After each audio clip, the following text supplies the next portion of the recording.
Hey there, fellows. So check this out. This should be quite interesting. So we were putting together the engine that we used to test those custom pistons, which we've been resorting to pretty often as of lately. We've tried aluminum, copper, brass, bronze. And so here's the plan. We fitted the factory pistons to this. Everything is looking good. And there's something we've been meaning to try for a while now. And today's the day when we finally make it happen. I've got me this lovely thing right here.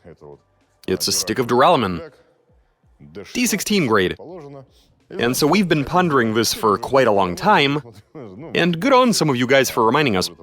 A lot of folks were getting annoyed, like, when are you going to do it already? So we're at the stage when we need to fit the cylinder head, and the cylinder head houses this lovely thing. It's obviously a valve, of which there are 8 in this head, or intake and 4 exhaust. I say we try reducing their weight by means of making them out of this billet. Aluminum valves, let's do it.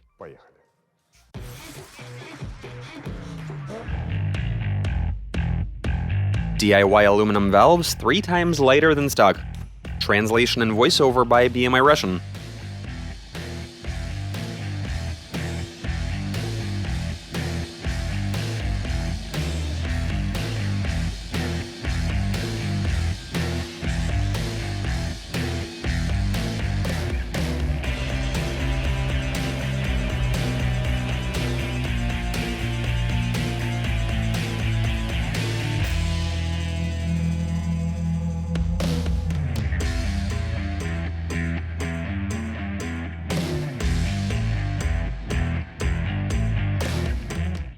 And check out what we got here.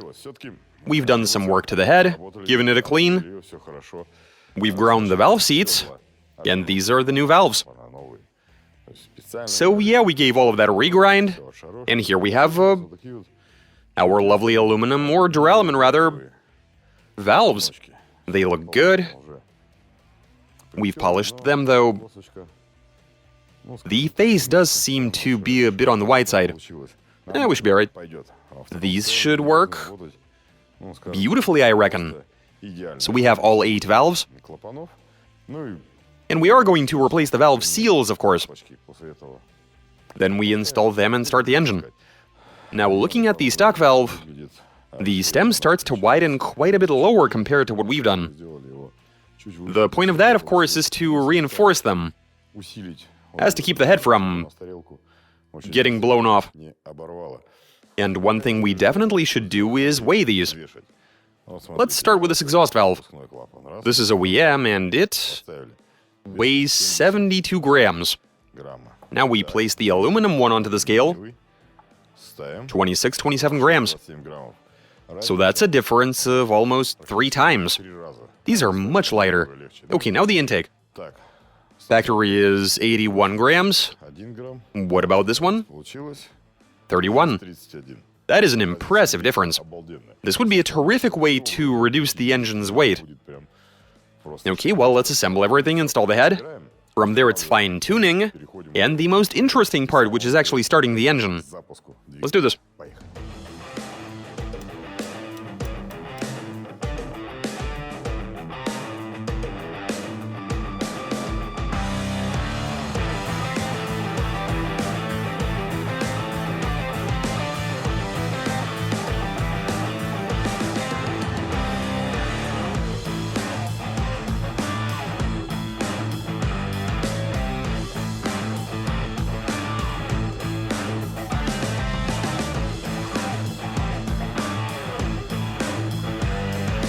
Okay, guys, we've pieced everything together, it's all good.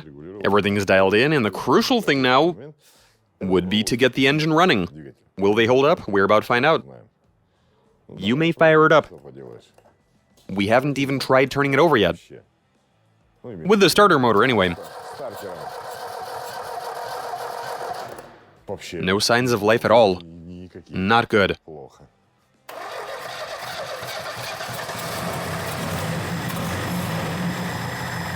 It works. And I really hope that the microphone can pick this up. It runs very quietly. None of that sort of chatter. No. Wait a minute, Sergey. Go ahead. It is so smooth and quiet. None of that pinging or chatter that you'd hear from regular valves. They aren't making any weird noises. They are perfectly silent. I can't hear the chain or the valves. I don't hear anything. Terrific. Back when these cars were still new, provided nobody ever opened the engine up and it's on a factory tune, I mean, I've dealt with engines that run just like this. Though you wouldn't come by them often, and even they probably weren't as quiet as this one is. I love how quiet it is. I'd even say it's perfect. It's been a while since I've heard an engine this quiet, and I love it.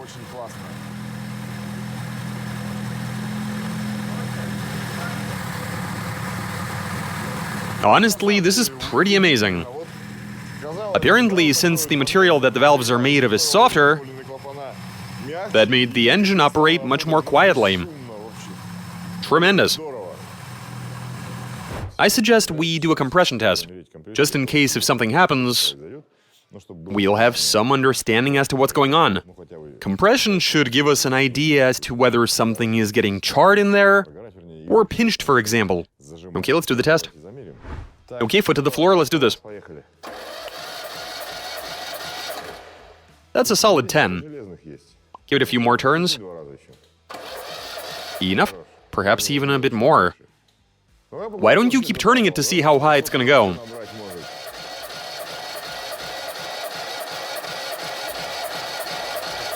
Isn't that something? Yeah, that'll do. It's not going above 10.5. Enough? 11. These are some good results.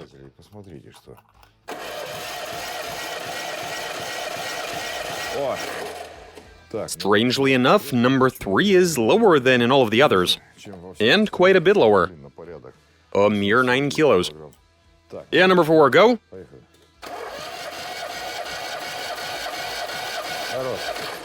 Another 11. 3 of the cylinders are looking good, but number 3 is a bit down. But that has to be down to the condition of the pistons.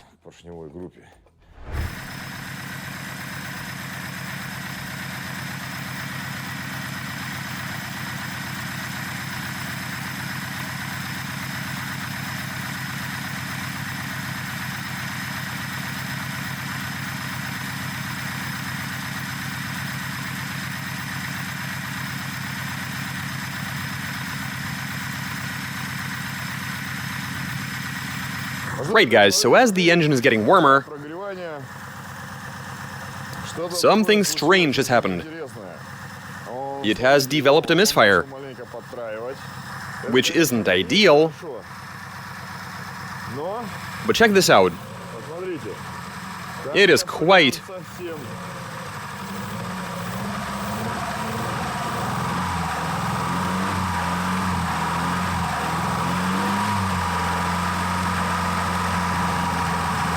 yeah, it is definitely misfiring.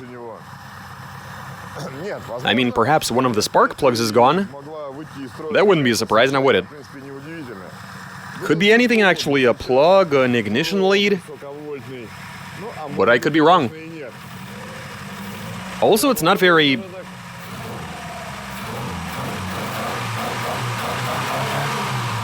I mean, it is revving, but it's not quite as happy. But since the engine is nice and warm, and the aluminum has expanded, as much as it was supposed to, nothing is seizing or getting stuck.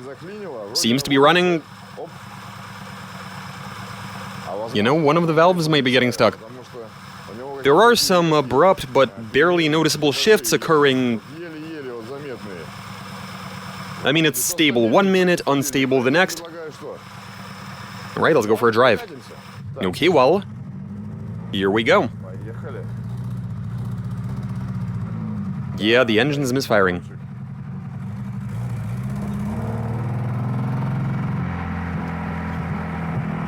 And I'm sure you can hear it.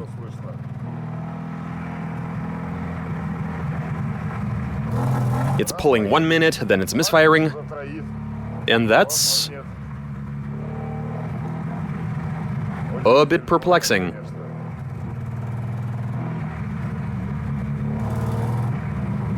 Yeah, engine operation is a bit strange. One of the valves seems to be getting stuck. We might have gotten some of the thermal clearances wrong, but I mean, it's not that easy to work those out, so... But we did our best to get everything right, to avoid valves getting stuck, as well as them getting pinched inside the guides as they expand.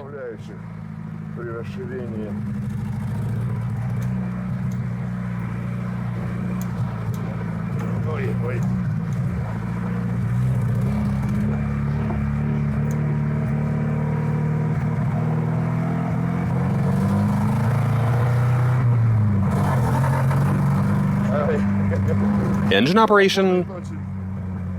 At first it was very good. Now it's a bit unstable.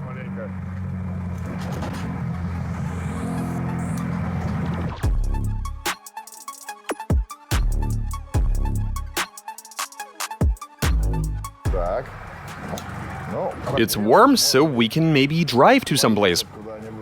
Put it under a bit of load. Or a lot of it.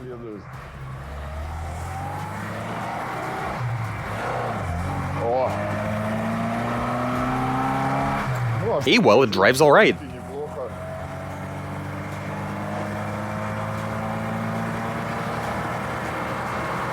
Not bad, it's moving.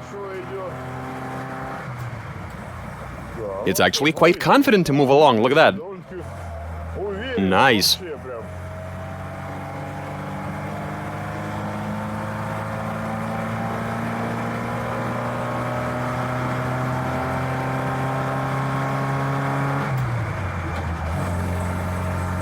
It's accelerating well. Honestly, this is quite surprising. I did not expect that. I was expecting this to drive better.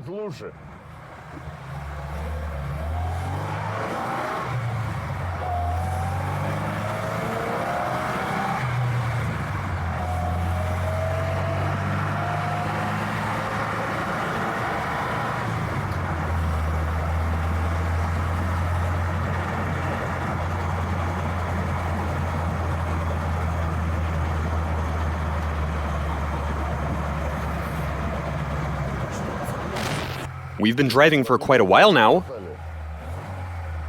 and everything works. Surprise, surprise. Holy cow, dude. In theory, I mean, if we were to compare the operating temperature inside the combustion chamber and the melting point for aluminum, these should have been barbecued a long time ago.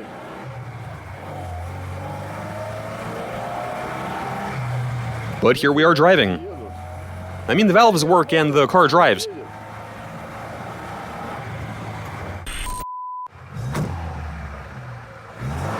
Is everything all right? Yeah, they work fine.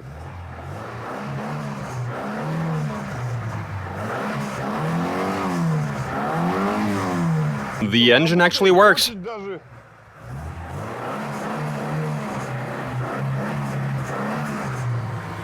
I do hear some chatter. Judging by the sound, they are slapping the seats pretty hard. But if that's the case, then the gaps should have gone away, no?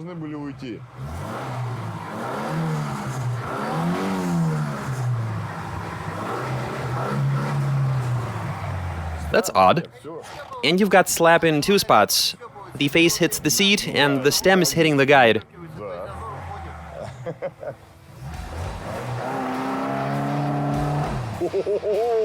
Oh, wow. Look at it go.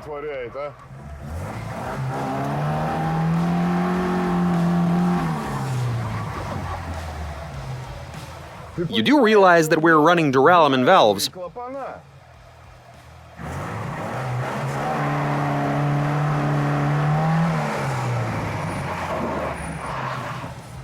What if I try second? Yeah, it's struggling in second gear. But it didn't stall.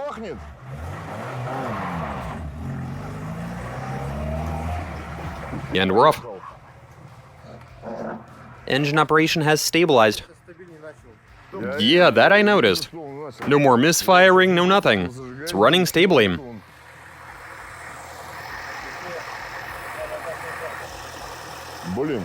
It's as if the rotating assembly...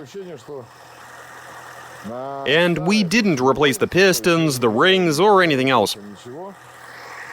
The blow-by gives that away. But the acceleration's pretty strong. It's been driving for a while, so if something was bound to break, it would've. Alright, let's bring it in, let it cool, do a compression test, then we crack it open and see what has happened to the valves. Let's do this. Alright, now that the engine is nice and cool, everything's looking good. Cylinder 1, hit it. It's showing 11. It used to be 10.5. Maybe it won't be the same. Hit it.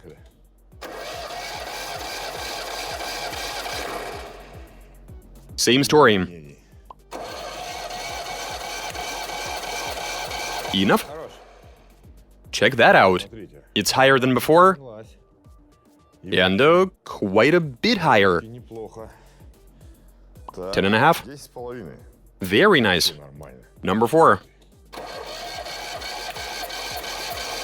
That's enough.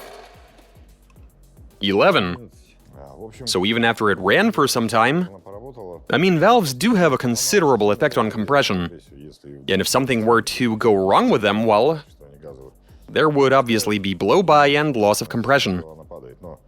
And the engine became way smoother to run, it ceased to misfire, it wasn't shaking or anything. It was just smooth. And it pulled pretty well also. Smooth and punchy. It was nice and quiet. And so now that we've checked the compression, which proved to be alright, let's remove the cylinder head and have a look.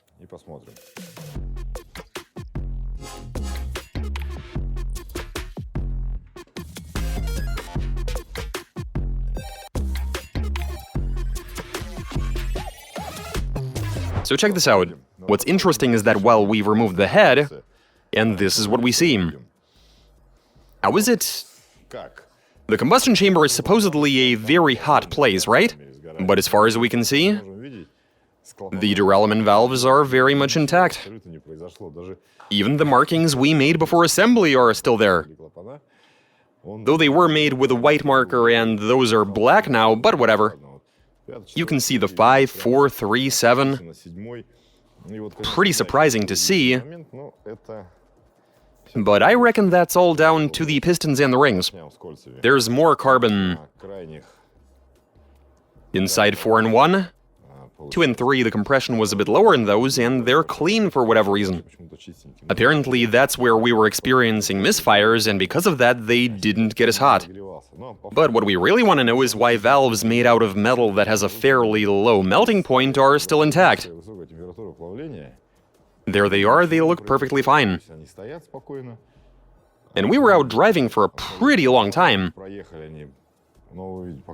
Okay, now I suggest we go ahead and remove them, and see what sort of condition they are on that end.